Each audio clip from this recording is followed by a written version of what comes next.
کم ورحمۃ اللہ وبرکاتہ۔ پیارے بچوں، تربیتی نصاب حصہ سوم، بیٹا آپ یہ کتاب اٹھا لیں۔ آج کا ہمارا سبق صفحہ نمبر 32۔ بیٹا ہم نماز کے واجبات پڑھ رہے تھے۔ آج کا ہمارا سبق 7، 8، 9 نمبر شمار 7، 8، 9 واجبات ہم نے یہ پڑھنے ہیں۔ دہرائیے بیٹا، آپ توجہ کریں، میں سبق شروع کر رہا ہوں۔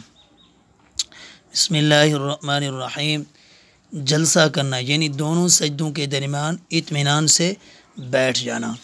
نمبر 8، تعدیل ارکان یعنی نماز کے تمام ارکان کو اطمینان سے اچھی طرح ادا کرنا۔ نمبر 9، قعدہ اولیٰ یعنی 3 اور 4 رکعت والی نماز میں دوسری رکعت کے بعد تشہد کی مقدار بیٹھنا۔ ٹھیک ہے بیٹا، یہ 9 ہو گئے ہیں واجبات۔ بیٹا آپ نے پھر شروع سے اس کو ریوائز کرنا ہے۔ انشاءاللہ آپ بیٹا ان کو ریوائز کریں گے، بار بار پڑھیں گے تو آپ کو نماز کے واجبات اچھے طریقے کے ساتھ یاد ہو جائیں گے۔ یہ ضروری چیزیں ہیں، یہ واجبات آ جائیں گے تو بیٹا آپ کی نماز درست ہو جائے گی، ٹھیک ہو جائے گی۔